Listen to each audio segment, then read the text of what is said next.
हरे कृष्णा। आप सभी भक्तों को आने वाली चैत्र पूर्णिमा की हार्दिक शुभकामनाएं। भक्तों, हिंदू धर्म में चैत्र पूर्णिमा विशेष महत्व रखती है। चैत्र पूर्णिमा तिथि पर विशेष रूप से भगवान विष्णु और माँ लक्ष्मी की पूजा अर्चना की जाती है। चैत्र पूर्णिमा के दिन चंद्रमा को अर्घ्य देना बेहद ही शुभ माना जाता है। मान्यता है साल की चैत्र पूर्णिमा पर पूरी श्रद्धा भाव के साथ भगवान विष्णु और माता लक्ष्मी की उपासना करने से सुख समृद्धि और शांति बनी रहती है। तो आइए भक्तों, जानते हैं चैत्र पूर्णिमा की सही डेट, पूजा के शुभ मुहूर्त के बारे में। इस साल चैत्र महीने की शुक्ला पक्ष की पूर्णिमा तिथि के दिन पूर्णिमा का व्रत रखा जाएगा। वहीं 12 अप्रैल शनिवार के दिन सुबह 3:21 से पूर्णिमा तिथि की शुरुआत होगी, जो बुधवार 13 अप्रैल के दिन सुबह 5:51 तक रहने वाला है। उदया तिथि के अनुसार इस साल की चैत्र पूर्णिमा 12 अप्रैल को मान्य होगी और इसी दिन पूर्णिमा व्रत और स्नान दान किया जाएगा। चैत्र पूर्णिमा पूजा विधि। चैत्र पूर्णिमा तिथि के दिन ब्रह्म मुहूर्त में नदी में स्नान करने का विशेष महत्व माना जाता है। वहीं अगर आप नदी में स्नान नहीं कर सकते तो नहाने के पानी में गंगा जल मिलाकर घर में ही स्नान करें। चैत्र पूर्णिमा के दिन पूरे विधि विधान से लक्ष्मी नारायण की साथ में पूजा करनी चाहिए। इस दिन विष्णु भगवान को पीले रंग के फल, फूल और वस्त्र चढ़ाने चाहिए और माँ लक्ष्मी को गुलाबी या लाल रंग के फूल और श्रृंगार का सामान चढ़ाना चाहिए। वहीं चैत्र पूर्णिमा के दिन सत्यनारायण की कथा पढ़ना या सुनना बहुत ही पुण्यप्रद माना जाता है। चैत्र पूर्णिमा के दिन पवित्र जल में कच्चा दूध मिलाकर चंद्रमा को अर्घ्य देना शुभ माना जाता है। चैत्र पूर्णिमा पर व्रत रखने और इस दिन लक्ष्मी नारायण की विधिवत पूजा करने से घर में सुख संपत्ति और खुशहाली आती है। तो आइए प्यारे भक्तों, अब सुनते हैं चैत्र पूर्णिमा की पावन व्रत कथा। एक समय की बात है, नैमिषारण्य तीर्थ में सौनकादि 88,000 ऋषियों ने श्री सूत जी से पूछा, हे प्रभु, इस कलयुग में वेद विद्या रहित मनुष्य को प्रभु भक्ति किस प्रकार मिल सकती है तथा उनका उद्धार कैसे होगा? हे मुनि श्रेष्ठ, कोई ऐसा तप बताइए जिससे थोड़े समय में ही पुण्य मिले और मनोवांछित फल भी मिल जाए। इस प्रकार की कथा सुनने की हम इच्छा रखते हैं।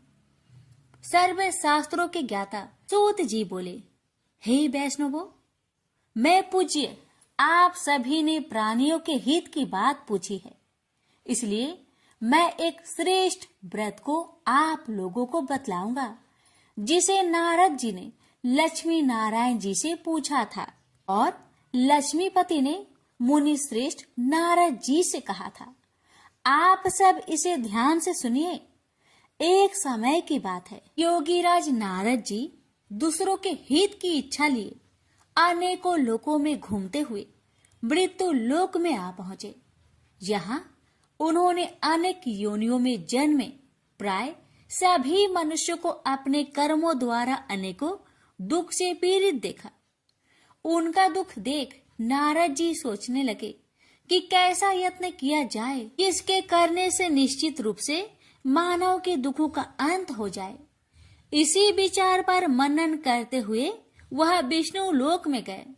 वह देवों के इस भगवान नारायण की स्तुति करने लगे, जिनके हाथों में शंख, चक्र, गदा और पद्म थे, गले में वरमाला पहने हुए थे।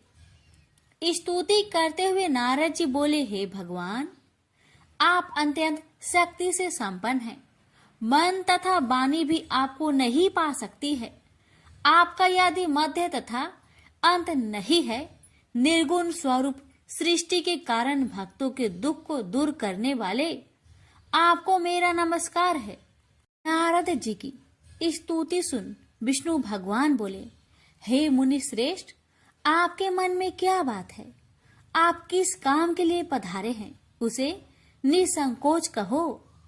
इस पर नारद मुनि बोले कि मृत्यु लोक में अनेक योनियों में जन्मे मनुष्य अपने कर्मों के द्वारा अनेकों दुख से दुखी हो रहे हैं। हे नाथ, आप मुझ पर दया रखते हैं तो बताइए कि वो मनुष्य थोड़े प्रयास से ही अपने दुखों से कैसे छुटकारा पा सकते हैं। श्री हरि बोले, हे नारद, मनुष्य की भलाई के लिए तुमने बहुत ही अच्छी बात पूछी है, जिसके करने से मनुष्य मोह से छूट जाता है। वह बात मैं कहता हूँ, उसे सुनो। स्वर्ग लोक व मृत्यु लोक दोनों में एक दुर्लभ उत्तम व्रत है जो पुण्य देने वाला है। आज प्रेम वश होकर मैं उसे तुमसे कहता हूँ। श्री सत्यनारायण भगवान का यह व्रत अच्छी तरह विधान पूर्वक करके मनुष्य तुरंत ही यहाँ सुख भोग कर मरने पर मोक्ष पाता है। श्री हरि के वचन सुन नारद जी बोले कि उस व्रत का फल क्या है और उसका विधान क्या है। यह व्रत किसने किया था, इस व्रत को किस दिन करना चाहिए, सभी कुछ विस्तार से बताए। नारद की बात सुनकर श्री हरि बोले, दुख व शोक को दूर करने वाला यह व्रत सभी स्थानों पर विजय दिलाने वाला है। मानव को भक्ति व श्रद्धा के साथ शाम को श्री सत्यनारायण की पूजा धर्म में परायण होकर ब्राह्मणों व बंधुओं के साथ करनी चाहिए। भक्ति भाव से ही नैवेद्य केले का फल, घी, दूध और गेहूं का आटा सवाया ले। गेहूं के स्थान पर साठी का आटा, शक्कर तथा गुड़ लेकर वह सभी भक्षण योग्य पदार्थों को मिलाकर भगवान का भोग लगाए। ब्राह्मणों सहित बंधु बांधवों को भी भोजन कराए। उसके बाद स्वयं भोजन करे और भजन कीर्तन के साथ भगवान की भक्ति में लीन हो जाए। इस तरह से सत्यनारायण भगवान का यह व्रत करने पर मनुष्य की सारी इच्छाएं निश्चित रूप से ही पूरी होती है। इस कली काल अर्थात कलयुग में मृत्यु लोक में मोक्ष का यही एक सरल उपाय है। इति श्री सत्यनारायण व्रत कथा प्रथम अध्याय संपूर्ण। श्रीमन नारायण नारायण नारायण, भज मन नारायण नारायण नारायण। श्री सत्यनारायण भगवान की जय। सूत जी बोले, हे ऋषियों, जिसने पहले समय में इस व्रत को किया था उसका इतिहास कहता हूँ, ध्यान से सुनो। सुंदर काशीपुरी नगरी में एक अत्यंत निर्धन ब्राह्मण रहता था। भूख प्यास से परेशान हुआ धरती पर घूमता रहता था। ब्राह्मणों से प्रेम करने वाले भगवान ने एक दिन ब्राह्मण का भेष धारण कर उसके पास जाकर पूछा, हे ब्रीप, नित्य दुखी होकर तुम पृथ्वी पर क्यों घूमते हो? दीन ब्राह्मण बोला, मैं निर्धन ब्राह्मण हूँ, भिक्षा के लिए धरती पर घूमता हूँ। हे भगवान, यदि आप इसका कोई उपाय जानते हो तो बताइए। वृद्ध ब्राह्मण कहता है कि सत्यनारायण भगवान मनोवांछित फल देने वाले हैं, इसलिए तुम उनका पूजन करो। इसे करने से मनुष्य सभी दुखों से मुक्त हो जाता है। वृद्ध ब्राह्मण बनकर आए सत्यनारायण भगवान उस निर्धन ब्राह्मण को व्रत का सारा विधान बताकर अंतर्ध्यान हो गए। मन ही मन सोचने लगा कि जिस व्रत को वृद्ध ब्राह्मण करने को कह गया है मैं उसे जरूर करूंगा। यह निश्चय करने के बाद उसे रात में नींद नहीं आई। वह सवेरे उठकर सत्यनारायण भगवान के व्रत का निश्चय कर भिक्षा के लिए चला गया। उस दिन निर्धन ब्राह्मण को भिक्षा में बहुत धन मिला, जिससे उसने बंधु बांधवों के साथ मिलकर श्री सत्यनारायण भगवान का व्रत संपन्न किया। भगवान सत्यनारायण का व्रत संपन्न करने के बाद वह निर्धन ब्राह्मण सभी दुखों से छूट गया और अनेक प्रकार की संपत्तियों से युक्त हो गया। उसी समय से यह ब्राह्मण हर माह इस व्रत को करने लगा। इस तरह से सत्यनारायण भगवान के व्रत को जो भी मनुष्य करेगा वह सभी प्रकार के पापों से छूटकर मोक्ष को प्राप्त होगा। जो मनुष्य इस व्रत को करेगा वह भी सभी दुखों से मुक्त हो जाएगा। सूत जी बोले कि इस तरह से नारद जी से नारायण जी का कहा हुआ श्री सत्यनारायण व्रत को मैंने तुमसे कहा, हे वृपो, मैं अब और क्या कहूँ। ऋषि बोले, हे मुनिवर, संसार में उस व्रीप से सुनकर और किस किस ने इस व्रत को किया, हम सब इस बात को सुनना चाहते हैं। इसके लिए हमारे मन में श्रद्धा का भाव है। सूत जी बोले, हे मुनियों, जिसने इस व्रत को किया है वह सब सुनो। एक समय वही व्रीप धन व ऐश्वर्य के अनुसार अपने बंधु बांधवों के साथ इस व्रत को करने को तैयार हुआ। उसी समय एक लकड़ी बेचने वाला बूढ़ा आदमी आया और लकड़ियां बाहर रखकर अंदर ब्राह्मण के घर में गया। प्यास से दुखी वह लकड़हारा उनको व्रत करते देख व्रीप को नमस्कार कर पूछने लगा कि आप यह क्या कर रहे हैं तथा इसे करने से क्या फल मिलेगा, कृपया मुझे भी बताइए। ब्राह्मण ने कहा कि सब मनोकामनाओं को पूरा करने वाला यह सत्यनारायण भगवान का व्रत है। इनकी कृपा से ही मेरे घर में धन्य धान्य आदि की वृद्धि हुई है। व्रीप से सत्यनारायण व्रत के कथा के बारे में जानकर लकड़हारा बहुत प्रसन्न हुआ। चरणामृत लेकर वह प्रसाद खाने के बाद वह अपने घर गया। लकड़हारे ने अपने मन में संकल्प किया कि आज लकड़ी बेचने से जो धन मिलेगा उसी से श्री सत्यनारायण भगवान का उत्तम व्रत करूंगा। मन में इस विचार को ले बूढ़ा आदमी सिर पर लकड़ियां रख उस नगर में बेचने गया जहां धनी लोग ज्यादा रहते थे। उस नगर में उसे अपनी लकड़ियों का दाम पहले से 4 गुना अधिक मिलता है। बूढ़ा प्रसन्नता के साथ दाम लेकर केले, शक्कर, घी, दूध, दही और गेहूं का आटा ले और सत्यनारायण भगवान की व्रत की अन्य सामग्रियां लेकर अपने घर गया। वहां उसने अपने बंधु बांधवों को बुलाकर विधि विधान से सत्यनारायण भगवान का पूजन और व्रत किया। इस व्रत के प्रभाव से वह बूढ़ा लकड़हारा धन पुत्र आदि से युक्त होकर संसार के समस्त सुख भोग अंत काल में बैकुंठ धाम को चला गया। इति श्री सत्यनारायण व्रत कथा 2 अध्याय संपूर्ण। श्रीमन नारायण नारायण नारायण भज मन नारायण नारायण नारायण। श्री सत्यनारायण भगवान की जय। सूत जी बोले, हे श्रेष्ठ मुनियों, अब आगे की कथा कहता हूँ। पहले समय में उल्कामुख नाम का एक बुद्धिमान राजा था। वह सत्य वक्ता और जितेंद्रिय था। प्रतिदिन देव स्थानों पर जाता और निर्धनों को धन देकर उनके कष्ट दूर करता था। उसकी पत्नी कमल के समान मुख वाली तथा सती साध्वी थी। भद्रशिला नदी के तट पर उन दोनों ने श्री सत्यनारायण भगवान का व्रत किया। उसी समय साधु नाम का एक वैश्य आया। उसके पास व्यापार करने के लिए बहुत सा धन भी था।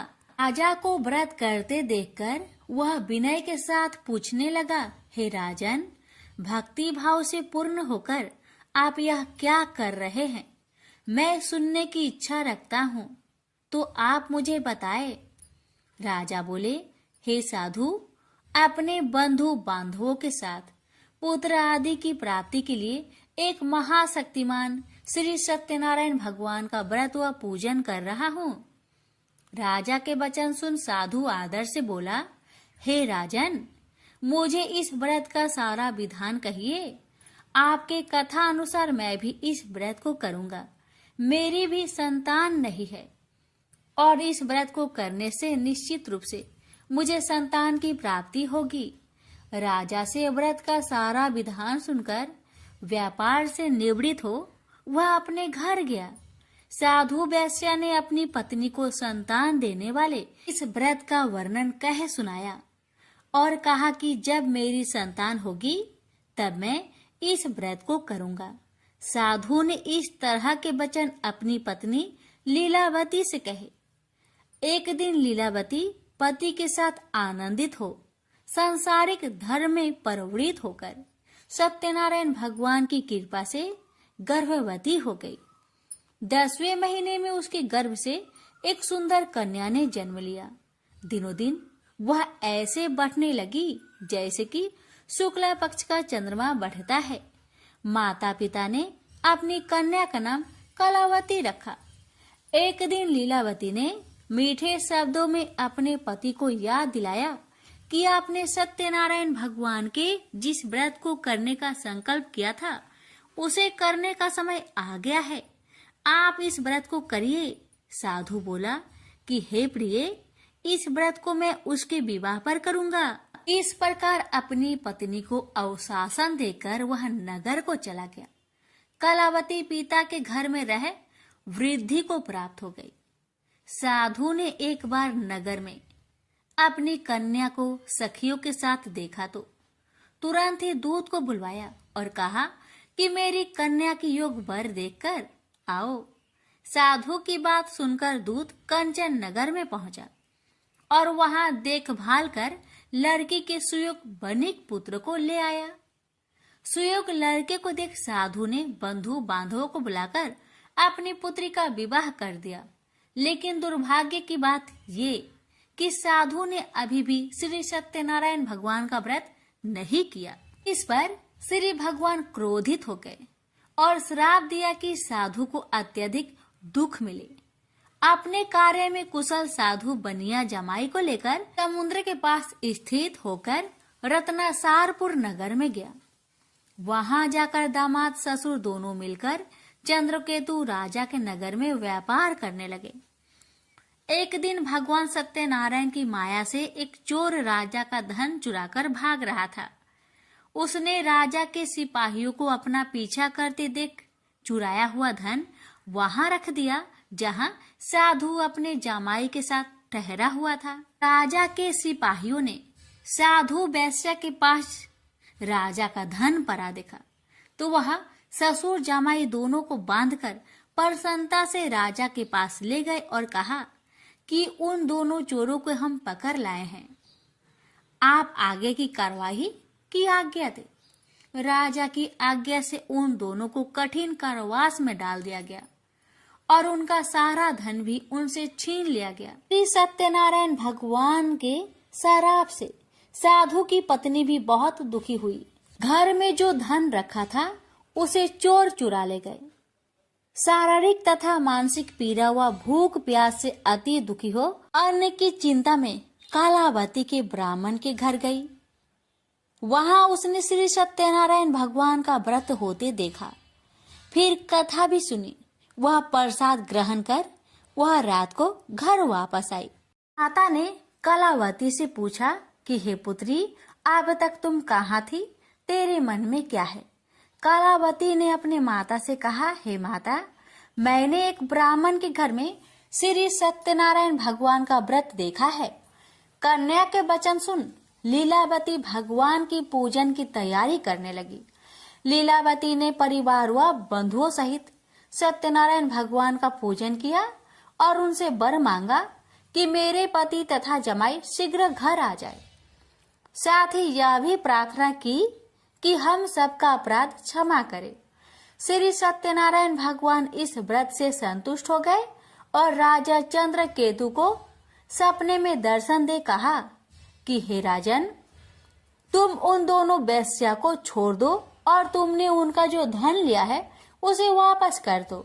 अगर ऐसा नहीं किया तो मैं तुम्हारा धन, राज्य व संतान सभी को नष्ट कर दूंगा।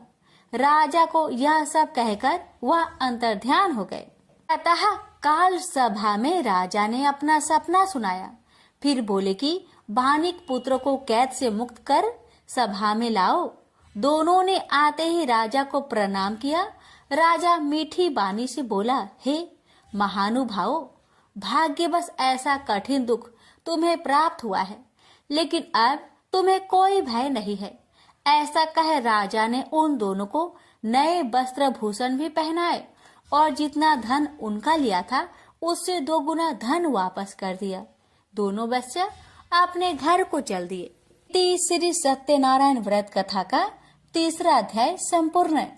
श्रीमन नारायण नारायण नारायण, भज मन नारायण नारायण नारायण। श्री सत्यनारायण भगवान की जय। सूत जी बोले, वैश्या ने मंगलाचार कर अपनी यात्रा आरंभ की और अपने नगर की ओर चल दिया। उसके थोड़ी दूर जाने पर एक दंड वेशधारी श्री सत्यनारायण ने उनसे पूछा, हे साधु, तेरी नाव में क्या है? अभिमानी बानिक हंसता हुआ बोला, हे दंडी, आप क्यों पूछते हो? क्या धन लेने की इच्छा है? मेरी नाव में तो बेल व पत्ते भरे हुए हैं। वैश्या के कठोर वचन सुन भगवान बोले, तुम्हारा वचन सत्य हो। दंडी ऐसे वचन कहे वहां से दूर चले गए। कुछ दूर जाकर समुद्र के किनारे बैठ गए। दंडी के जाने के बाद साधु वैश्या ने नित्य क्रिया के पश्चात नाव को ऊंची उठते देखकर अचंभा माना और नाव में बेल पत्ते आदि देख वह मूर्छित हो जमीन पर गिर पड़ा। मूर्छा खोलने पर वह अत्यंत शोक में डूब गया। तब उसका दामाद बोला कि आप शोक न मनाए, यह दंडी का श्राप है, इसलिए हमें उनकी शरण में जाना चाहिए, तभी हमारी मनोकामना पूरी होगी। दामाद की बात सुनकर वह दंडी के पास पहुंचा और अत्यंत भक्ति भाव नमस्कार करके बोला, मैंने आपसे जो असत्य वचन कहे थे उनके लिए मुझे क्षमा दे। ऐसा कहकर महान शोकातुर हो रोने लगा। दंडी भगवान बोले, हे बानिक पुत्र, मेरी आज्ञा से बार बार तुम्हें दुख प्राप्त हुआ है, तू मेरी पूजा से विमुख हुआ। साधु बोला, हे भगवान, आपकी माया से ब्रह्मा आदि देवता भी आपके रूप को नहीं जानते, तब मैं अज्ञानी कैसे जान सकता हूँ? आप प्रसन्न होइए, अब मैं सामर्थ्य के अनुसार आपकी पूजा करूंगा। मेरी रक्षा करो और पहले के समान नौका में धन भर दो। साधु वैश्य के भक्ति पूर्वक वचन सुनकर भगवान प्रसन्न हो गए और उसकी इच्छा अनुसार वरदान देकर अंतर ध्यान हो गए। ससुर जमाई जब नाव पर आए तो नाव धन से भरी हुई थी। फिर वही अपने अन्य साथियों के साथ सत्यनारायण भगवान का पूजन कर अपने नगर को चल दिए। जब नगर के नजदीक पहुंचे तो दूत को घर पर खबर करने के लिए भेज दिया। दूत साधु की पत्नी को प्रणाम कर कहता है कि मालिक अपने दामाद सहित नगर के निकट आ गए हैं। दूत की बात सुन साधु की पत्नी लीलावती ने बड़े हर्ष के साथ सत्यनारायण भगवान का पूजन कर अपनी पुत्री कलावती से कहा कि मैं अपने पति के दर्शन को जाती हूँ, तू कार्य पूर्ण कर शीघ्र आ जाना। माता के ऐसे वचन सुन कलावती जल्दी में प्रसाद छोड़ अपने पति के पास चली गई। प्रसाद की अवज्ञा के कारण श्री सत्यनारायण भगवान रुष्ट हो गए और नाव सहित उसके पति को पानी में डुबो दिए।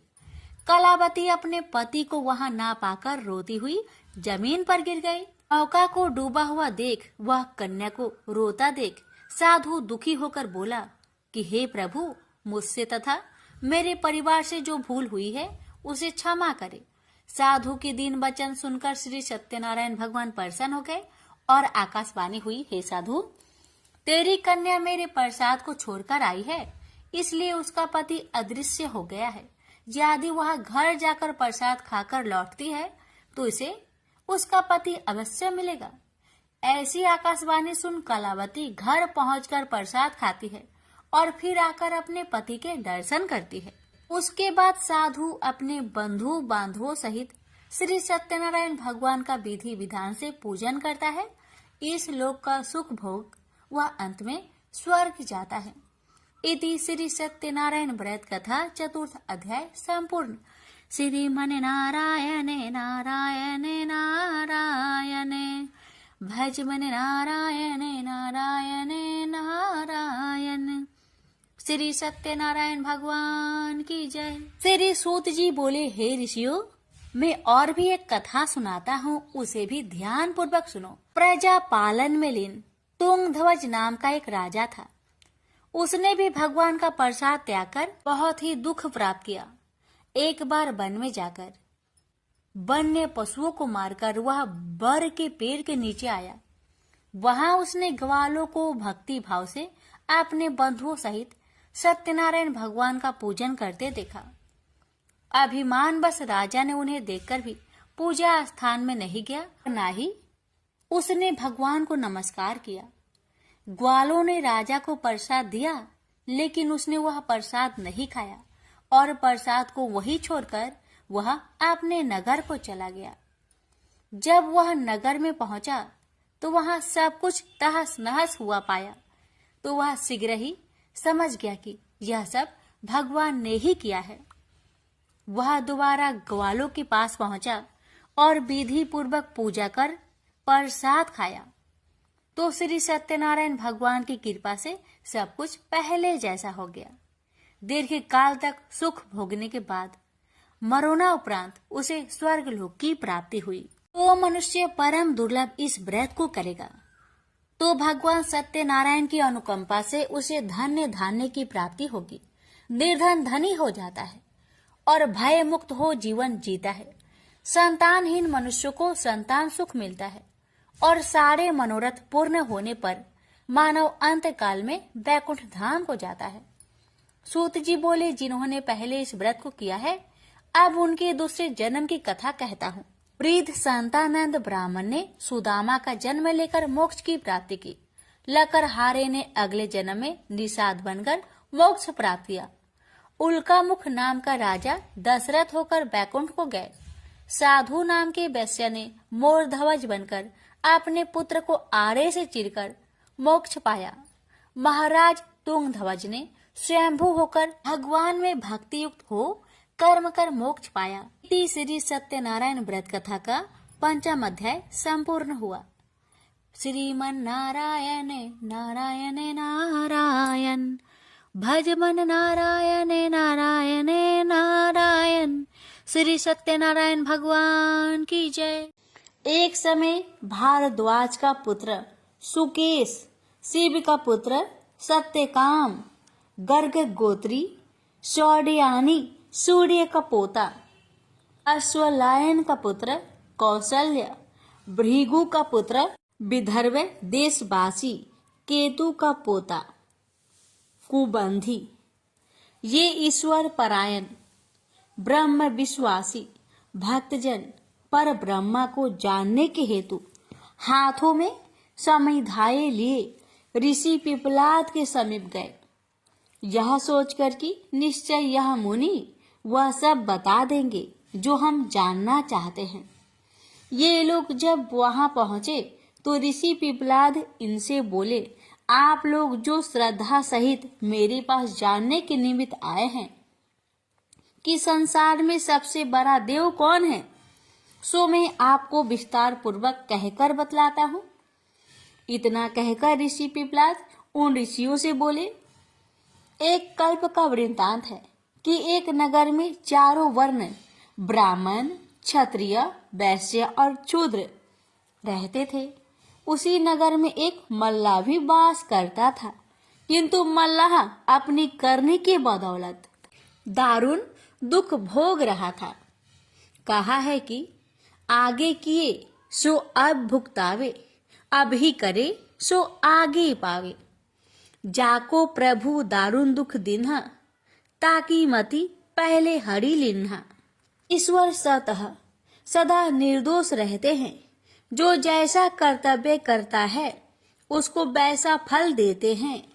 उस मल्लाह के पास एक कामधेनु गाय थी, परंतु वह कामधेनु गाय एक पाव से अधिक दूध किसी रोज भी नहीं देती थी। और उस मल्लाह की स्त्री जब से आई तब से अपने सास को सपने में भी मैया जी नहीं कहती थी, और उसका बेटा बाप को कभी बाबूजी नहीं कहता था। वह बेचारा मल्लाह ऐसा दुख भोग रहा था कि आज खाया तो कल के लिए चिंता लगी रहे। इसी कारण वह नित्य पर ब्रह्मा परमात्मा से प्रार्थना करता था कि हे भगवान, कल क्या भोजन होगा। इस प्रकार से अब दुख भोगते भोगते कुछ रोज हो गए तो एक रोज उसकी स्त्री ने उससे कहा, घर में एक छटाक चावल दाल नहीं है और तुम चुपचाप बैठे हो। तब वह मल्लाह अपनी स्त्री के ऐसे वचन सुनकर बोला, क्या करे, पास में तो एक पैसा भी नहीं है, कहो चावल दाल कहाँ से और कैसे आवे। अपने पति के यूं कहने पर उसने मकान के अंदर जाकर देखा कि घर में 1 सेर के करीब मटर और ताखे पर 2 पैसे हैं। वह उन पैसों और मटर को उठा लाई और अपने पति को देकर कहा, ये लो और बाजार से चावल दाल मोल ले आओ। मल्लाह मटर को अपने गमछे के कोने में बांध पैसे को टेट में रखकर बाजार को चला।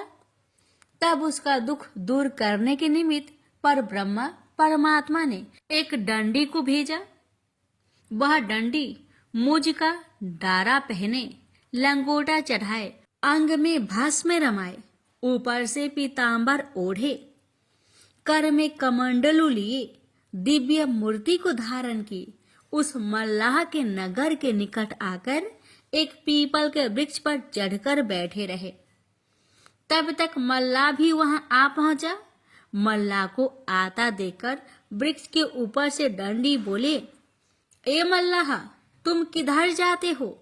इस शब्द को सुनकर मल्लाह ने पीछे की तरफ जो घूमकर देखा तो उसको कोई आदमी दिखाई नहीं पड़ा।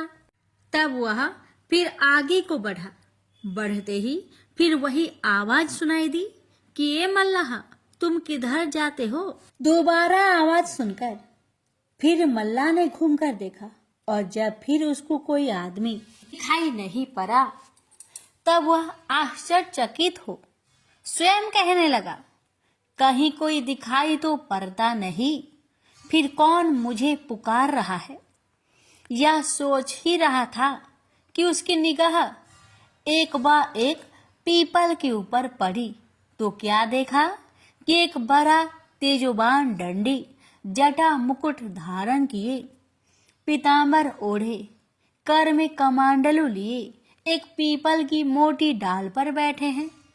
डंडी महाराज को देखकर मल्लाह प्रणाम करके बोला, महाराज आप कौन हैं? मुझे किस लिए पुकार रहे हैं? इस दास के लिए आपकी क्या आज्ञा होती है? सेवा में यह दास हाजिर है, जो आज्ञा हो कहिए। डंडी बोले, मैं त्रिलोकी नाथ का भेजा हुआ शक्तिमान डंडी हूँ। डंडी महाराज के ऐसे वचन सुनकर मल्लाह ने बड़े हर्ष के साथ साष्टांग प्रणाम किया। मल्लाह का प्रेम देख डंडी ने प्रसन्न हो आशीर्वाद देकर पूछा, तुम कहाँ जाते हो? मल्लाह बोला, स्वामीनाथ, मैं बाजार जा रहा हूँ। बाजार का नाम सुनकर डंडी ने कहा, बाजार जाते हो तो हमारे वास्ते 1 पैसे का कपूर, 1 पैसे का करुआ तेल, 1 पैसे का पंचमेवा प्रसाद के लिए लेते आना, और वह 3 पैसे पीपल के नीचे पड़े हैं, उठा ले जाओ। मल्लाह ने पीपल के नीचे पड़े हुए 3 पैसे उठा लिए और टेंट में रखकर डंडी से बोला, महाराज तेल किस में ले आऊंगा?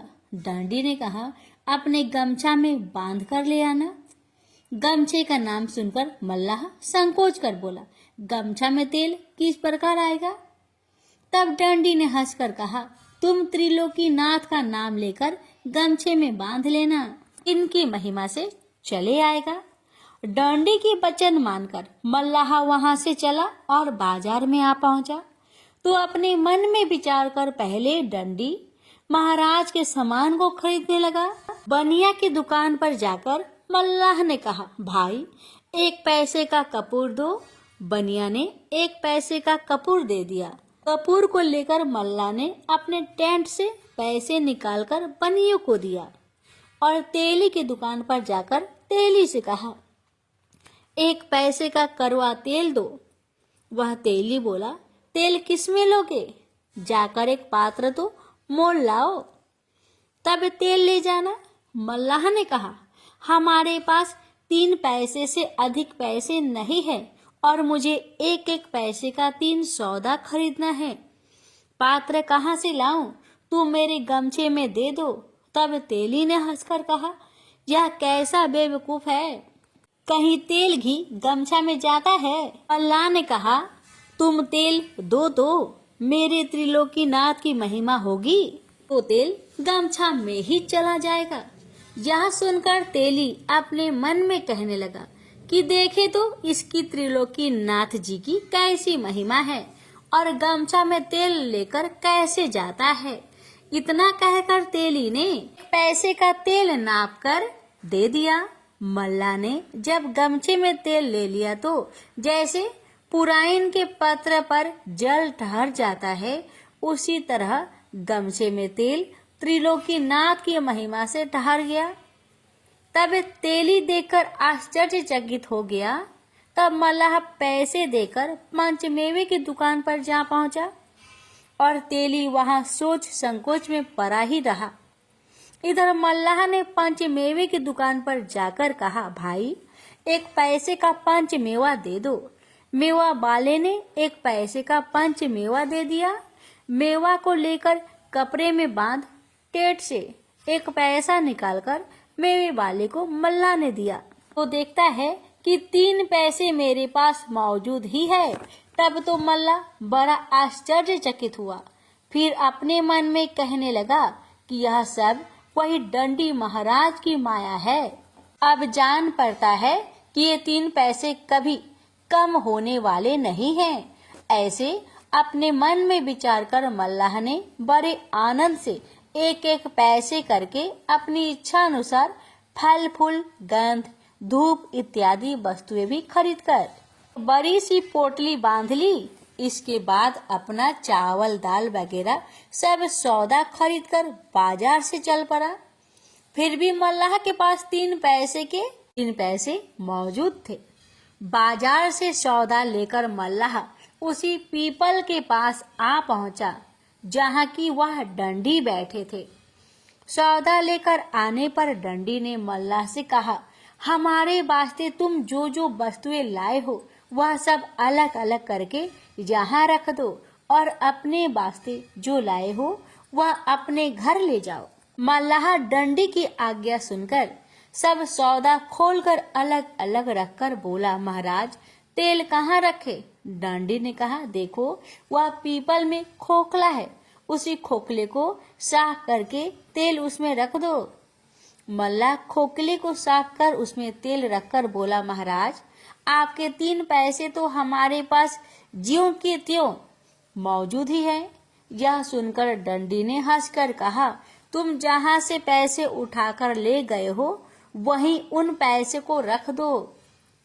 मल्लाह के उसी जगह उन 3 पैसे के रख देने पर डंडी ने मल्लाह से कहा, अब तुम अपना सौदा लेकर जाओ और कल सवेरे ही अपने बंधुओं को निमंत्रण देकर कहना कि अमुक पीपल के नीचे मैं आज त्रिलोकीनाथ का पूजन और व्रत कथा को सुनूंगा। हाँ, सब सज्जनों को निमंत्रण देता हूँ कि अपने बंधुओं सहित पधार कर सम्मिलित होवे। ऐसा कहकर डंडी ने फिर कहा, ए मल्लाह देखो, जिस आचार्य के मुख से त्रिलोकीनाथ की व्रत कथा श्रवण करना, उस आचार्य को आदर सत्कार के साथ भोजन करा के यथाशक्ति जो हो सके दक्षिणा देकर विदा करना। आचार्य को दान नहीं देने से कोई यज्ञ क्यों न हो, वह यज्ञ निरर्थक हो जाता है। जैसे मजदूर को बुलाकर काम करावे और मजदूरी ना दे तो वह अधर्म समझा जाता है। त्रिलोकीनाथ की कथा सुनकर अपने बंधुओं सहित प्रेम से प्रसाद को भक्षण करना चाहिए। जो कोई मनुष्य त्रिलोकीनाथ के प्रसाद को पाने में संकोच करता है, उसके ऊपर निश्चित जानो कि त्रिलोकीनाथ का कोप होता है, वह मनुष्य महान कष्ट पाता है। और जो मनुष्य त्रिलोकीनाथ का प्रसाद श्रद्धा के सहित लेकर भक्षण करता है, उसके ऊपर त्रिलोकीनाथ अवश्य प्रसन्न होकर मनसा पूरी करते हैं। इस तरह का उपदेश देकर डंडी ने मल्लाह को घर भेजा। अब मल्लाह डंडी के यहाँ से चला और अपने नगर के निकट आया तो उसका लड़का उसको आते देख बाबूजी बाबूजी कहते हुए उसके पास आकर मिठाई मांगने लगा। लड़के को बाबूजी कहते हुए सुनकर मल्लाह अपने दिल में खुश होकर कहने लगा कि आज तक तो कभी भी मेरे लड़के ने मुझे बाबूजी नहीं कहा। आज क्या बात है कि बड़े प्रेम के साथ बाबूजी कहते हुए मेरे पास दौड़े आया। लड़के की बात पर मल्लाह चकित हो प्रेम के सहित लड़के को घर ले चला। उसकी स्त्री ने जब देखा कि मेरा पति एक बड़ा सा गट्टर लिए आ रहा है तो दौड़ती हुई अपनी सास के पास जा कहने लगी कि मैया जी आज न जाने कहां से स्वामीनाथ एक बड़ी भारी गठरी लिए आते हैं। यह सुनकर उसकी सास बहुत आश्चर्यचकित हो कहने लगी कि आज तक तो सिखलाने पर भी बहू कभी मैया जी मुझे नहीं कहती थी, परंतु आज क्या बात है कि मैया जी कह रही है। बहू की बात पर वह विचार कर ही रही थी कि इतने में मल्लाह अपने लड़के सहित गट्ठर लिए मकान में आ पहुंचा। गट्ठर को देखकर उसकी माता बोली, बेटा तुम यह गट्ठर कहाँ से उठा लाए? माता की ऐसी बात सुनकर मल्लाह ने सारा हाल कह सुनाया। जब सवेरा हुआ तो उसकी माता, स्त्री और पुत्र तीनों उस पीपल के पास गए। जाकर डंडी जी को प्रणाम किया। डंडी ने तीनों को बड़ी प्रसन्नता से आशीर्वाद देते हुए कहा कि तुम लोग यहाँ की जमीन साफ सुथरी कर तैयार कर दो। तब वे तीनों डंडे के कहने के मुताबिक वहां की जमीन साफ करने लगे। इधर मल्लाह अपने बंधु बांधवों तथा नगर के सब लोगों को कथा सुनने के निमित्त निमंत्रण देकर पीपल के पास जा पहुंचा। जब निमंत्रण देकर मल्लाह चला गया तो किसी आदमी ने एक पंडित से पूछा, महाराज त्रिलोकीनाथ नाम के कौन देवता है? तब पंडित जी बोले, 3 लोक 14 भुवन के मालिक त्रिलोकीनाथ है।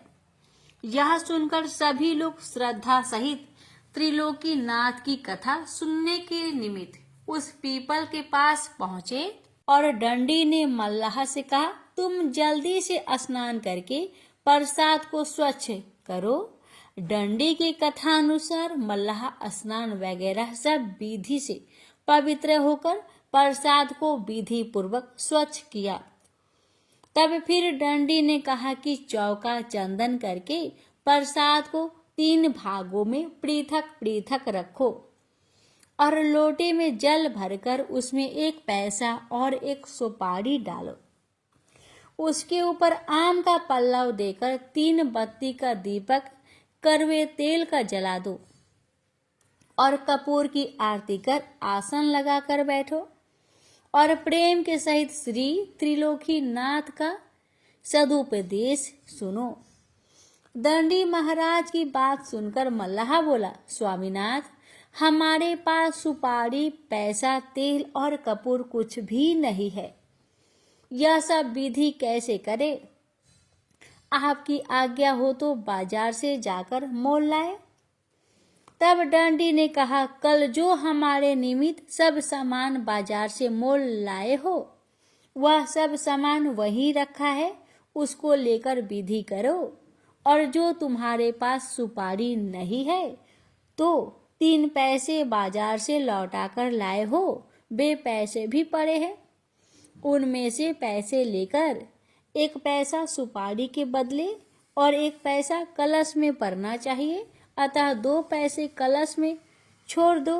तब उस मल्लाह ने डंडी महाराज की आज्ञा अनुसार वैसा ही किया एवं संपूर्ण विधि हो जाने पर डंडी ने कहा, ए मल्लाह, जो मनुष्य अपने बंधु बांधव आदि को बुलाकर श्रद्धा के सहित श्री त्रिलोकीनाथ का सदुपदेश सुनता है वह अपने कुल परिवार सहित पाप कर्मों से छुटकारा पाकर मुक्त हो जाता है। इतना कहकर डंडी महाराज त्रिलोकीनाथ का सदुपदेश श्रवण करने लगा। डंडी महाराज बोले, हे मल्लाह, 3 लोक 14 भुवन 7 खंड 9 द्वीप से सबसे बड़े देव त्रिलोकीनाथ है। जैसे महर्षि कहे गए हैं कि सुरपुर, नरपुर, नागपुर तीनों पुर में आया है। भजन करो भाई आधरा, क्यों तुम धर्म में भुलाया है। अंडज, पिंडज, स्वदज, उभिदज, जंगम, अस्थावर आदि सब जीवों में जिसकी सत्ता समा रही है, उसी प्रभु का नाम त्रिलोकीनाथ है, सत्यनारायण स्वामी है, जो सारे संसार के पालन पोषण करता और हरता है। इन्होंने अपनी इच्छा के अनुसार सारे संसार को रचा है और वह पर ब्रह्मा परमात्मा अजर अमर अनादि और अनजन्मा है। उनका कभी नाश नहीं होता और ना वे जन्म ही लेते हैं। वह जैसे सर्वशक्तिमान है, वैसे ही उनके गुण तथा कर्म स्वभाव है। उनके नाम भी अनंत है। जब संसार में घोर पाप होने लगते हैं, तब वे भूमि का भार और दुख हरने के निमित्त अपनी प्रचंड शक्ति को देकर एक पुरुष भेज देते हैं। वही पुरुष संसार में आकर पापियों को मारकर भक्तों का उद्धार करते हैं। इतना कहकर फिर दंडी जी बोले कि जो पुरुष अपने माता पिता, गुरु और आचार्य का तथा जो स्त्री अपने सास ससुर और पति का अनादर करती है एवं जो मनुष्य जीवों पर दया नहीं करता, मांस मछली मदिरा भक्षण करता है, उनको निश्चय जानो कि त्रिलोकीनाथ दंड देते हैं। वह स्त्री पुरुष दुखी होकर संसार में कष्ट पाकर मारे मारे फिरते हैं और उनका अनादर के सिवा आदर कहीं भी नहीं होता। देखो त्रिलोकीनाथ की कैसी महिमा है। इस प्रकार से सदुपदेश देते हुए दंडी बोले, जब त्रिलोकीनाथ ने सारे जगत को रचकर 84 लाख योनियों को उत्पन्न किया, तो सब जीव उनकी प्रजा तथा संतति है। त्रिलोकीनाथ की पूजा तथा कथा कहने सुनने का अधिकार सभी के लिए बराबर है, खासकर किसी एक व्यक्ति के लिए नहीं। जो सारे जगत को खिलाता है, वह खाने के लिए किसी दूसरे के आश्रय पर नहीं बैठा रहता। वह खाता भी है और नहीं भी खाता है। खाने का अर्थ यह है कि जब वह सर्व जीवों में वास करता है तो जीव खाता है, वह उसको प्राप्त हो जाता है। जैसे कहा भी है कि ईश्वर अंश जीव अविनाशी, चेतन अमल सहज सुख राशि। बिनु पग चले सुने बिनु काना, कर बिनु कर्म करे विधि नाना। आनन रहित सकल रस भोगी, बिनु बानी भक्ता बर जोगी। वह सर्वशक्तिमान परमात्मा सब जीवों में वास करने वाले हैं और उसके पाँव नहीं हैं किंतु चलता है, कान नहीं है परंतु सुनता है, हाथ नहीं है पर सब कर्मों को करता है, जीभ नहीं है किंतु सब रसों का स्वाद लेता है, मुख नहीं है किंतु बहुत बोलने वाला है, अर्थात उनका रूप नहीं है, वे निराकार है। इससे मालूम होता है कि परमात्मा निराकार रहते हुए भी आपके सब कर्मों को जानते हैं और परमात्मा के लिए प्रसाद पूजा पर नहीं रखा जाता, किंतु प्रसाद रखने का नियम इसलिए हुआ कि प्रसाद के लालच से लड़के से लेकर वृद्ध तक सब लोग आकर परमात्मा के सद उपदेशों को सुनेंगे और प्रसाद पाकर प्रेम के सहित श्री त्रिलोकीनाथ का नाम लेते हुए घर जाएंगे और पाप कर्मों से बचकर त्रिलोकीनाथ की भक्ति में मन लगाएंगे। उपदेश के साथ दृष्टांत इसलिए देकर बतलाया है कि लोग जाने कि त्रिलोकीनाथ ने किसको कैसे दंड और फल दिए हैं। दृष्टांत को सुनकर कोई भी प्राणी पाप कर्मों की तरह कभी नहीं जाएंगे और कर्मों का फल समझकर श्री त्रिलोकीनाथ की भक्ति में सदा लवलीन रहेंगे। इतना कहकर दंडी ने मल्लाह से कहा, अब विधि पूर्वक हवन करके आरती और प्रसाद सभी लोगों में बांट दो। हरि इच्छा उसी समय में एक ब्राह्मण वहां जा पहुंचा। उस ब्राह्मण को देखकर लोग ने बड़े आदर के साथ कहा, पंडित जी बैठ जाइए, त्रिलोकीनाथ का प्रसाद लेकर जाइए। ब्राह्मण बोला, पूजा को कौन वर्ग कर रहा है? लोग ने कहा, मल्लाह। यह सुनकर ब्राह्मण बोला, मल्लाह का प्रसाद नहीं लूंगा। इतना कहकर वह ब्राह्मण वहां से चल दिया। तब डंडी कहने लगे कि यह ब्राह्मण बड़ा घमंडी जान पड़ता है। यह त्रिलोकीनाथ के प्रसाद में छूत मानकर भक्त का अनादर कर चला गया, तो निश्चय जानो इस ब्राह्मण का घमंड त्रिलोकीनाथ अवश्य तोड़ेंगे। संसार में जितने घमंडी हुए, किसी का घमंड त्रिलोकीनाथ ने नहीं रहने दिया। देखो कहा है कि हरिजन जानी छूत जेही मानी, होए छुछुंदर सो मल खानी। जो प्राणी श्री त्रिलोकीनाथ के भक्त में छूत लगाता है, वह मल मूत्र को खाने वाला छुछुंदर होता है। इतना कहकर डंडी बोले कि अब प्रसाद को लेकर लोगों के बीच बांट दो, और जो प्रसाद बचे सो उठाकर अपने घर ले जाओ। डंडी महाराज के कथा अनुसार मल्लाह ने सबको प्रसाद बांट दिया। प्रसाद पाकर सब लोग बड़े आनंद के साथ त्रिलोकीनाथ की जय मनाते हुए घर गए। और जो प्रसाद बच गया था सो मल्लाह लेकर अपनी माता, स्त्री और पुत्र के सहित त्रिलोकीनाथ का जय जयकार करते हुए अपने घर गया। उस दिन से त्रिलोकीनाथ की ऐसी कृपा हुई कि उस मल्लाह के घर से दरिद्रता भाग गई और घर में लक्ष्मी का वास हुआ। जो कामधेनु गाय उसको एक पाव से अधिक दूध किसी रोज नहीं देती थी, वही कामधेनु गाय 5 सेर दूध रोज देने लगी। उसी दिन से उस मल्लाह का दिनों दिन धन बढ़ने लगा। नारद जी बोले, हे मुनिगण, जब उस ब्राह्मण ने त्रिलोकीनाथ के प्रसाद को छूत मानकर नहीं लिया और घर गया तो रोगों से पीड़ित होकर महा कष्ट पाने लगा। एक रोज ब्राह्मण के पुत्र की अचानक मृत्यु हो गई तो वह ब्राह्मण छाती पीट पीट कर रोने लगा और रोते रोते अज्ञान होकर सो गया। तब उस ब्राह्मण के हृदय में त्रिलोकीनाथ ने घोषित किया कि हे ब्राह्मण, तू बड़ा घमंडी है। उस दिन मेरे प्रसाद में छूत लगाकर मेरे भक्त का अनादर कर चला आया, यह उसी का दंड मिल रहा है। तू आज से अपने मन में यह प्रण कर ले कि त्रिलोकीनाथ की पूजा करके व्रत कथा को सुनूंगा और भगवान के प्रसाद में छूत कभी नहीं मानूंगा। तेरा कल्याण होगा और बेटा जीवित हो जाएगा, नहीं तो तू समझ ले कि तेरा सर्वनाश हो जाएगा। जो प्राणी त्रिलोकीनाथ के प्रसाद को छूत समझकर नहीं लेता है, वह महाकष्ट को पाता है और उसके धन जन का नाश हो जाता है। भगवान के प्रसाद में कभी छूत नहीं लगाना चाहिए। प्रसाद को श्रद्धा के सहित ले लेना चाहिए। पीछे पान करे अथवा किसी दूसरे व्यक्ति को दे दे। प्रसाद में जो छूत मानता है उसके ऊपर त्रिलोकीनाथ का बड़ा भारी कोप होता है।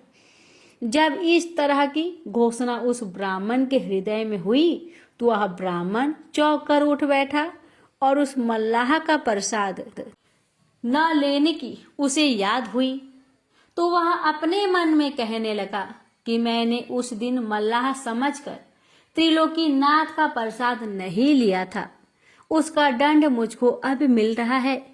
यह समझकर भयभीत होकर त्रिलोकीनाथ की पूजा कथा सुनने का प्रण करके आराधना की तो उसका पुत्र जिंदा हो गया। पुत्र को जिंदा पाकर वह बहुत खुश हुआ और सवेरे ही उठकर त्रिलोकीनाथ की पूजा और कथा की तैयारी कर मन में विचार किया कि पूजा की विधि तो मुझे मालूम नहीं है, मैं पूजा कैसे करूंगा। यह विचार कर वह ब्राह्मण घर से चला तो पीपल के पास गया जहाँ की मल्लाह ने पूजा की थी। वहां जाकर ब्राह्मण ने देखा कि पीपल के ऊपर डंडी बैठे हैं। डंडी को देखते ही उसने प्रणाम किया। डंडी ने पूछा, कहो ब्राह्मण, कैसे आए हो? ब्राह्मण बोला, महाराज, मुझे त्रिलोकीनाथ का पूजन करना है और कथा सुननी है, लेकिन उसकी विधि मुझे मालूम नहीं है।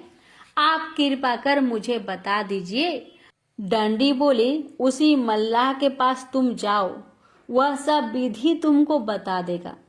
ब्राह्मण ने कहा, महाराज, वह मल्लाह कहाँ रहता है? मुझे मालूम नहीं है। डंडी ने कहा कि वह इसी नगर में रहता है। डंडी के कहने पर ब्राह्मण उस नगर में गया और लोगों से पूछकर मल्लाह के पास जाकर कहा, हे भाई, मुझे त्रिलोकीनाथ की पूजा करनी है, सो उसकी विधि क्या है, बतला दो। यह सुनकर उस मल्लाह ने पूजा की सारी विधि बतला दी। विधि को सुनकर ब्राह्मण ने कहा, ए भाई, तुम कृपा कर मेरे साथ चलो, बिना तुम्हारे गए ठीक नहीं होगा। ब्राह्मण की यह बात सुनकर मल्लाह उसके साथ उस पीपल के पास आया और डंडी को प्रणाम किया।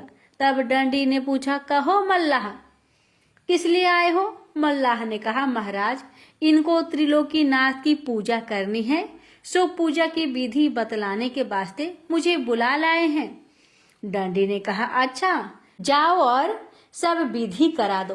डंडी महाराज की आज्ञा पाकर मल्लाह उस ब्राह्मण के साथ गया और पूजा का सब सामान खरीदवा दिया।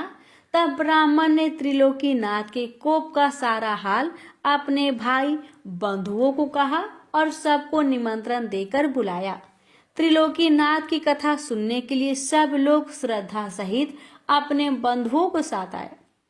इधर मल्लाह ने पूजा की संपूर्ण विधि जब ब्राह्मण को बतला दी तो ब्राह्मण विधि पूर्वक पूजा करके आचार्य के मुख से कथा को श्रवण करने लगा। कथा समाप्त हो जाने पर कपूर की आरती की और सबके बीच प्रसाद बांटा। प्रसाद पाकर लोग त्रिलोकीनाथ का जय जयकार करते हुए अपने अपने घर गए। तब ब्राह्मण ने आचार्य को आदर सत्कार के सहित भोजन कराकर यथाशक्ति दान देकर विदा किया। उसके बाद मल्लाह को भी बड़ी श्रद्धा के सहित प्रसाद देकर विदा किया। उसी दिन से त्रिलोकीनाथ की महिमा संसार में प्रचलित हुई और घर घर में पूजा कथा होने लगी और त्रिलोकीनाथ सबको मनवांछित फल देने लगे। जो प्राणी श्रद्धा के सहित त्रिलोकीनाथ की पूजा करता है, उनकी मनसा त्रिलोकीनाथ अवश्य पूरी करते हैं। इस तरह से त्रिलोकीनाथ की अद्भुत महिमा विस्तार पूर्वक नारद जी ने मुनियों से कह सुनाई। यह कथा सुनकर मुनिगण बड़े प्रसन्न हुए और अपने अपने धाम को चले गए। फिर नारद जी ब्रह्मलोक को चले गए। प्रेम से बोलिए त्रिलोकीनाथ भगवान की जय। त्रिलोकीनाथ भगवान जी की कृपा पाने के लिए इस वीडियो को शेयर अवश्य कीजिएगा। भगवान आप सभी भक्तों की, हमारी सभी की मनोकामना को पूर्ण करे। जय हो त्रिलोकीनाथ भगवान की जय। भगवान शिव कहते हैं, पार्वती, अब मैं 7वें अध्याय का महात्म्य बतलाता हूँ, जिसे सुनकर कानों में अमृत राशि भर जाती है। पाटलिपुत्र नामक एक दुर्गम नगर है, जिसका गोपुर द्वार बहुत ही ऊंचा है। उस नगर में शंकुकर्ण नामक एक ब्राह्मण रहता था। उसने वैश्या वृत्ति का आश्रय लेकर बहुत धन कमाया, किंतु न तो कभी पितरों का तर्पण किया और न देवताओं का पूजन ही। वह धनोपार्जन में तत्पर होकर राजाओं को ही भोज दिया करता था। एक समय की बात है, उस ब्राह्मण ने अपना चौथा विवाह करने के लिए पुत्रों और बंधुओं के साथ यात्रा की। मार्ग में आधी रात के समय जब वह सो रहा था, एक सर्प ने कहीं से आकर उसकी बाह में काट लिया। उसके काटते ही ऐसी अवस्था हो गई कि मणि मंत्र और औषधि आदि से भी उसके शरीर की रक्षा अध्ययन जान पड़ी। तत्पश्चात कुछ ही क्षणों में उसके प्राण पेखरू उड़ गए। फिर बहुत समय के बाद वह प्रेत सर्प योनि में उत्पन्न हुआ। उसका चित्त धन की वासना में बंधा था। उसने पूर्व वृत्तांत को स्मरण करके सोचा, मैंने जो घर के बाहर करोड़ों की संख्या में अपना धन गार रखा है, उससे इन पुत्रों की वंचित करके स्वयं ही उसकी रक्षा करूंगा। एक दिन सांप की योनि से पीड़ित होकर पिता ने स्वप्न में अपने पुत्र के समक्ष आकर अपना मनोभाव बताया। तब उसके निरंकुश पुत्रों ने सवेरे उठकर बड़े विस्मय के साथ एक दूसरे से स्वप्न की बात कही। उनमें से मझला पुत्र कुदाल हाथ में लिए घर से निकला और जहां उसके पिता सर्प योनि धारण करके रहते थे, उस स्थान पर गया। यद्यपि उसने धन के स्थान के ठीक ठीक पता नहीं था, तो भी उसने चिन्हों से उसका ठीक निश्चय कर लिया और लोभ बुद्धि से वहां पहुंचकर बाबी को खोदना आरंभ किया। तब उस बाबी से बड़ा भयानक सांप प्रकट हुआ और बोला, ओ मूर्ख, तू कौन है? किस लिए आया है? क्यों बिल खोद रहा है? अथवा किसने तुझे भेजा है? ये सारी बातें मेरे सामने बता। पुत्र बोला, मैं आपका पुत्र हूँ, मेरा नाम शिव है। मैं रात्रि में देखे हुए सपने से विस्मित होकर यहाँ स्वर्ण लेने कौतूहल से आया हूँ। पुत्र की यह लोक निंदित वाणी सुनकर वह सांप हंसता हुआ उच्च स्वर से इस प्रकार स्पष्ट वचन, यदि तू मेरा पुत्र है तो मुझे शीघ्र ही बंधन से मुक्त कर। मैं पूर्व जन्म के गारे हुए धन के ही लिए सर्प योनि में उत्पन्न हुआ हूँ। पुत्र ने पूछा, पिताजी, आपकी मुक्ति कैसे होगी, इसका उपाय मुझे बताएं, क्योंकि मैं इस रात में सब लोगों को छोड़कर आपके पास आया हूँ। पिता ने कहा, बेटा, गीता के अमृतमयी 7वें अध्याय को छोड़कर मुझे मुक्त करने में तीर्थ, दान, तप और यज्ञ भी सर्वथा समर्थ नहीं है। केवल गीता का 7वां अध्याय ही प्राणियों को जरा, मृत्यु आदि दुखों को दूर करने वाला है। पुत्र, मेरे श्राद्ध के दिन 7वें अध्याय का पाठ करने वाला ब्राह्मण को श्रद्धा पूर्वक भोजन कराओ, इससे निसंदेह मेरी मुक्ति हो जाएगी। बस अपनी शक्ति के अनुसार पूर्ण श्रद्धा के साथ वेद विद्या में प्रवीण अन्य ब्राह्मणों को भी भोजन कराना। सर्प योनि में पड़े हुए पिता के यह वचन सुनकर पुत्रों ने उसकी आज्ञा के अनुसार तथा उससे भी अधिक किया। तब शंकुकर्ण ने अपने सर्पधारी को त्याग कर दिव्य देह धारण किया और सारा धन पुत्रों के अधीन कर दिया। पिता ने करोड़ों की संख्या में जो धन बांट कर दिया था, उससे वे सदाचारी पुत्र बहुत प्रसन्न हुए। उनकी बुद्धि धर्म में लगी हुई थी, इसलिए उन्होंने बावली, कुआ, पोखरा, यज्ञ तथा देव मंदिर के लिए उस धन का उपयोग किया और अन्य शाला भी बनवाई। तत्पश्चात 7वें अध्याय का सदा जप करते हुए उन्होंने मोक्ष प्रदान किया। पार्वती, यह तुम्हें 7वें अध्याय का महात्म्य बताया, जिसके श्रवण से मानव सब पातकों से मुक्त हो जाता है। प्रेम से बोलिए हर हर महादेव। माता पार्वती की जय। भगवान शिव कहते हैं, देवी, अब 8वें अध्याय का महात्म्य सुनो। उसके सुनने से तुम्हें बड़ी प्रसन्नता होगी। लक्ष्मी जी के पूछने पर भगवान विष्णु ने उन्हें इस प्रकार 8वें अध्याय का महात्म्य बतलाया था। दक्षिण में अमर्द कपूर नामक एक प्रसिद्ध नगर है।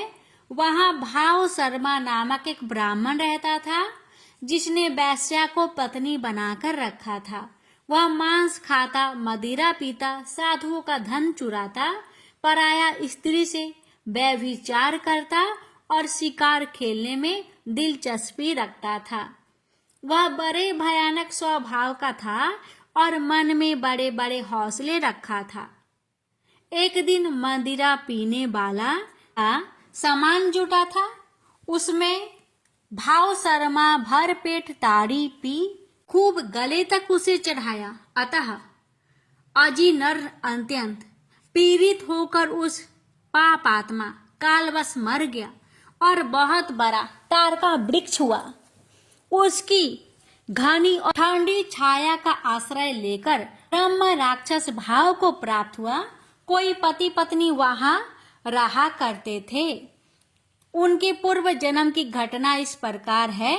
एक कुशीबल नामक ब्राह्मण था जो वेद वेदांग के तत्वों का ज्ञाता, संपूर्ण शास्त्रों के अर्थ का विशेषज्ञ और सदाचारी था।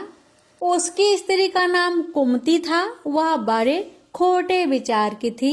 वह ब्राह्मण विद्वान होने पर भी अत्यंत लोभस अपनी स्त्री के साथ प्रतिदिन भैंस, काल पुरुष और घोड़े आदि बड़े दोनों का ग्रहण किया करता था, परंतु दूसरे ब्राह्मणों को दान में मिली हुई कौड़ी भी नहीं देता था। वे ही दोनों पति पत्नी कालवश मृत्यु को प्राप्त होकर ब्रह्म राक्षस हुए। वे उसी तार वृक्ष के पास आए और उसके मूल भाग में विश्राम करने लगे। इसके बाद पत्नी ने पति से पूछा, नाथ, हम लोगों का यह महान दुख कैसे दूर होगा तथा इस ब्रह्म राक्षस योनि से किस प्रकार दोनों की मुक्ति होगी? तब उस ब्राह्मण ने कहा, ब्रह्म विद्या के उपदेश, आध्यात्म तत्व के विचार और कर्म विधि के ज्ञान बिना किस प्रकार संकट से छुटकारा मिल सकता है? यह सुनकर पत्नी ने पूछा कि वह ब्रह्मा क्या है, आध्यात्म क्या है और कर्म कौन सा है? उसकी पत्नी के इतना कहते ही जो आश्चर्य की घटना घटित हुई उसको सुनो। उपयुक्त वाक्य गीता के 8वें अध्याय का आधा श्लोक था।